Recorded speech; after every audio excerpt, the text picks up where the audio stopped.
Absolutely. I mean, Meghan is a source of evil. I've said it many years ago, and it didn't make me popular with some people, but she's bad because she only thinks of herself. She is only focused on self-promotion, self-aggrandizement, profits for her, doesn't care who gets damaged in the way. And that is a problem, and has used Harry and abused the royal family. And I think that that is really where, in that whole phrase, she's brainwashed Harry. The mask has officially slipped. Legendary royal author and investigative powerhouse Tom Bower didn't hold back, labeling Meghan Markle a source of evil as the Sussexes enter total, unadulterated self-destruct mode. But it gets worse, far worse than anyone could have predicted. Harry didn't just lose his multi-million-dollar court case against the Daily Mail. He was just exposed on the global stage for a calculation that could completely destroy his remaining legal, personal, and institutional credibility. We are witnessing the absolute endgame of the Montecito experiment. For years, we were told that this was a romance for the ages, a modern fairy tale of two people fighting against the big, bad British establishment. But today, the brutal reality has laid bare what many of us have warned you about from day one. This was a transactional alignment. And the second the transactions stopped yielding profit, the survival mechanisms kicked in. Let's look at the cold, hard facts of what happened in that London courtroom. This wasn't just a minor legal setback. This wasn't a case of a judge saying, well, there's not quite enough evidence here, let's move on. This was an absolute, categorical annihilation of Prince Harry's entire victim narrative. The High Court dismissed every single one of the 97 claims brought forward. Think about that number for a moment. 97 separate allegations of unlawful information gathering, completely thrown out by Justice Nicholson. In a civil court, the burden of proof is not even beyond a reasonable doubt. It is simply a balance of probabilities, a 51% likelihood that something occurred.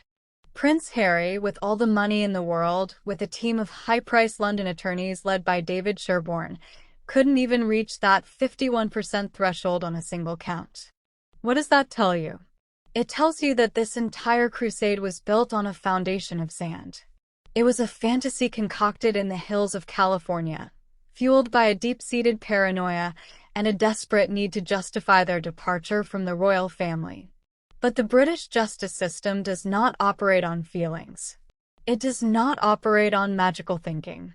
It operates on evidence. And when Harry was forced to step into that witness box, under oath, the entire house of cards collapsed. The financial implications of this disaster are staggering. Estimates are now tracking the total legal bill for both sides at an astronomical £50 million. Because Harry lost so comprehensively, standard legal practice dictates that he will not only have to cover his own astronomical costs, but the vast majority of the defendant's legal expenses as well. Even with the various insurance policies and collective agreements rumored to be in place behind the scenes, insiders are confirming that Harry is personally on the hook for millions of pounds. This is financial ruin on a scale the Duke of Delusion never anticipated.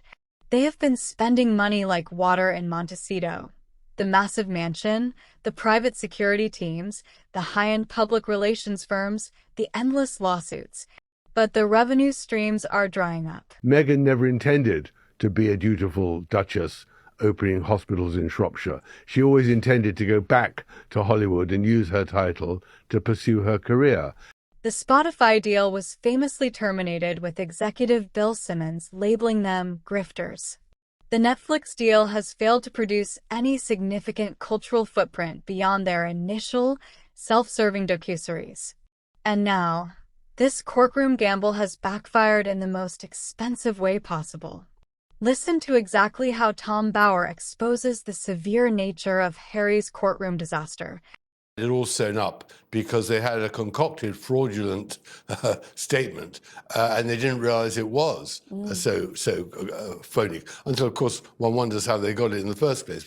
And I don't think he realized until today the trouble he's in, because this isn't just a defeat in a civil case. This is Harry being exposed as not telling the truth under oath in the King's court. The significance of what happened in that courtroom cannot be overstated. When a High Court judge explicitly notes that a claimant gave limited evidence and strayed beyond factual evidence while in the witness box, that is the polite, judicial way of stating that an individual has a severe credibility crisis. Prince Harry didn't just lose a case. His reputation as a reliable witness, as a public figure, and as a man of integrity has been permanently shattered. He allowed himself to be led by the nose by individuals who fed into his worst impulses. He convinced himself that there was a vast, dark conspiracy operating against him within the British press. He dragged other high-profile celebrities into this legal quagmire, using their names and their status to bolster his personal vendetta. He even invoked the sacred memory of his late mother, Princess Diana, claiming he was finishing the battle she started. But as we heard from the individuals who actually knew and worked with Diana, people like Paul Dacre and Piers Morgan, Diana did not hate the Daily Mail. She utilized the press strategically. She maintained close relationships with royal correspondents, and she would have been absolutely appalled by this reckless, multi-million-pound scorched earth policy that has done nothing but bring immense stress to the royal family. The sheer arrogance required to release a public statement after this verdict, effectively accusing a High Court judge of a whitewash and suggesting the judiciary itself is corrupt, is mind-blowing. Let's not forget who that judge serves. The judiciary dispenses justice in the name of the crown, in the name of King Charles III. By publicly trashing the judge, Prince Harry is directly attacking the constitutional authority of his own father's kingdom. This is why the calls are growing louder by the day for immediate, decisive action. How can King Charles legally allow Prince Harry to remain a counselor of state? How can a man who openly alleges corruption within the king's own justice system be legally entitled to step in and represent the monarch in a time of crisis? He cannot. The institutional threat is too great. The risk to the monarchy is too severe. And while Harry was being systematically humiliated by the judge in London, he was simultaneously suffering a total psychological breakdown, trying to force his way back into the institutional embrace of the royal family. The optics of Harry's recent visit to the United Kingdom were nothing short of catastrophic. For weeks leading up to the trip, the Sussex public relations machine was working overtime, feeding stories to their preferred media outlets about a grand family reunion. We were told that this trip, ostensibly to mark the countdown to the Invictus Games, was going to be the moment the family finally came together. Stories were leaked claiming that the children, Archie and Lilibet, were jumping up and down with excitement, counting the days until they could finally spend time with their grandfather. It was a textbook emotional leverage play. They were dangling the grandchildren in front of a monarch who is currently navigating a deeply serious health battle with terminal cancer. It was a calculated attempt to use human emotion to force the palace's hand into granting them what they have been desperately fighting for: taxpayer-funded official security, royal accommodation, and the reinstatement of their status. But King Charles and Prince William saw the move coming from a mile away. The response from the palace was swift, cold, and entirely unyielding. No royal accommodation was provided. Buckingham Palace was locked tight, with officials citing ongoing renovations, a transparent but brilliant bureaucratic shield to say, "You are not welcome here, sunshine." Windsor Land was completely off the table. Frogmore Cottage is gone, and Prince William ensured that no alternative royal residence was offered. There was to be no official helicopter to ferry the family around, no taxpayer-funded police escort to manage his public relations appearances, and absolutely no private audience with the king. Think about the psychological impact of that rejection on a man like Harry. He arrived in London expecting to play the role of the returning prince, the global humanitarian leader who was graciously offering to bridge the family divide. Instead, he found himself isolated, staying in commercial hotels, surrounded by a tiny handful of private security guards, and realizing that his text messages and emails to the palace were being systematically filed away. The level of paranoia that has consumed Harry was on full display during this trip. His team actually had to call the Metropolitan Police during an appearance at Chatham House, claiming that the crowds outside posed a significant public order offense and that his safety was at risk. But when the independent cameras zoomed out, what did we see? There were no massive, angry crowds. There were no security threats. It was almost exclusively members of the media, journalists holding cameras, doing their jobs, covering a public figure who had actively invited the spotlight through his own litigation. Contrast this theatrical paranoia with the actual reality of how truly threatened public figures operate. Look at global superstars like Taylor Swift or Madonna, who deal with documented, highly dangerous threats on a weekly basis. They don't shut down entire city blocks or demand state-funded military escorts when they go to an art gallery or a private dinner.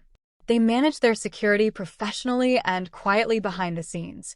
Even Harry himself exposed the fraudulent nature of his own security argument when he was spotted completely unbothered, ringing a random doorbell in Fulham, right in the middle of London, with absolutely no fanfare, no security advance team, and nobody even realizing he was there until after the fact. If you are truly in fear for your life on British soil, you do not walk around residential London neighborhoods undetected, casually visiting acquaintances. The entire narrative is a manufactured crisis designed to force the British taxpayer to foot the bill for his high-flying lifestyle. The problem for Meghan and Harry is they've got nothing to offer other than their victimhood and the story they've now told. Their existence is a threat to the British royal family because they can only survive by damaging the royal family and saying negative things. But this is where the domestic twist turns incredibly dark.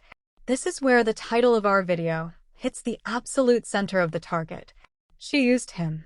Where was Meghan Markle during this entire humiliating ordeal? Where was the supportive wife when Harry's voice was visibly shaking on stage at Chatham House? Where was she when the £50 million verdict came down and shattered his remaining credibility?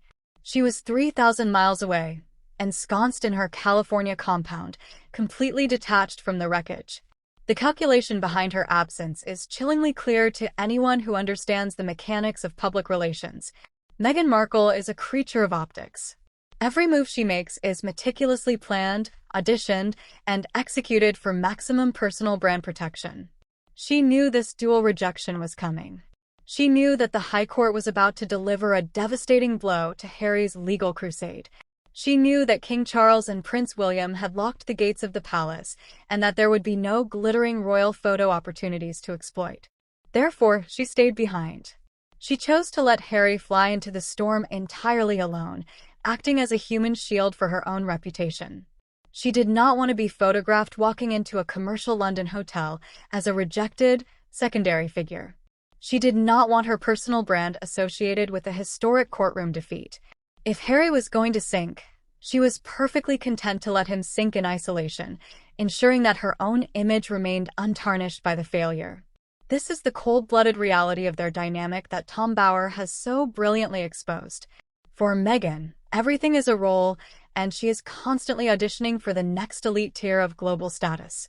When they first left the royal family, Harry was her golden ticket. He possessed the royal cash, the titles, the global fame, and the proximity to the British crown that she needed to launch herself into the stratosphere of Hollywood royalty. But look at how that calculation has aged. Hollywood has rejected them. The elite circles of Los Angeles have distanced themselves. They are viewed not as cultural icons, but as liabilities, as individuals who are fundamentally untrustworthy because they will happily sell out their closest family members for a multi-million-dollar media contract. And now that Harry's financial and social capital has hit an all-time low, the exit strategy is being quietly laid out. The standalone appearances are becoming more frequent. The strategic leaks detailing stand-up rows and a toxic atmosphere within the marriage are starting to surface in major publications. The public relations narrative is shifting from a united front to a story of a woman who is bravely trying to move forward with her own commercial endeavors, her lifestyle brands, her media projects, while her husband remains hopelessly trapped in his past vendettas. There is even a deeply cynical theory circulating within certain legal and royal circles regarding the long-term protection of her status. Under the strict rules governing British peerages, a divorce poses a significant threat to a title. If they were to legally separate, Her claim to the Duchess of Sussex title would become highly vulnerable to institutional removal or social irrelevance. However, under the specific nuances of the law, including certain historical precedents in Scottish law, if a marriage remains legally intact until a tragic conclusion, the status of the widow is permanently locked in. She remains the Duchess of Sussex, untouchable, permanent, and legally secure, untethered to the risk of a messy divorce proceeding that could strip her of her remaining royal identity. Dude, you keep saying Meghan Markle, you know I'm Sussex now. I didn't know how meaningful it would be to me, but it just means so much. Whether or not that reflects her immediate intent, the structural reality remains identical. Meghan Markle is positioning herself to survive the collapse of Prince Harry. She utilized his name to gain global leverage. She exploited his deep-seated psychological trauma to alienate him from the only support system he ever had, and now that he has served his purpose and become an expensive, litigious liability, she is quietly stepping into the shadows, leaving him to face the consequences of his actions entirely alone. While this domestic tragedy plays out in real time, the rest of the royal family is providing a masterclass in dignity, service, and institutional resilience. Look at what Catherine, the Princess of Wales, achieved during the exact same week that Harry was melting down in London. Quietly, without any public relations fanfare, without demanding state-funded military protection or private helicopters, Catherine completed the Three Peaks Challenge back-to-back. This is a grueling, intense physical challenge that would test individuals twice her age, undertaken after navigating her own serious health battles and recovery. She didn't leak the operational details to preferred journalists on a WhatsApp group. She didn't demand that the public pause to validate her efforts. She simply showed up, did the work, and demonstrated what true royal service looks like. This is the contrast that the public is responding to so overwhelmingly. The British people, and indeed the global audience, are fundamentally tired of the endless, manufactured drama emanating from Montecito. Our latest major outspoken poll proved this beyond a shadow of a doubt. We asked over 40,000 of you whether, after this devastating courtroom loss and public relations disaster, Prince Harry should be permanently and officially removed from the line of succession. An astounding 93% of you voted yes. Just 7% said no. The public has reached its breaking point. The narrative of the perpetual victim who chokes on his own silver spoon, who actively invades the privacy of his father, his brother, and his sister-in-law for financial gain while relentlessly suing the public for his own privacy, has completely run its course.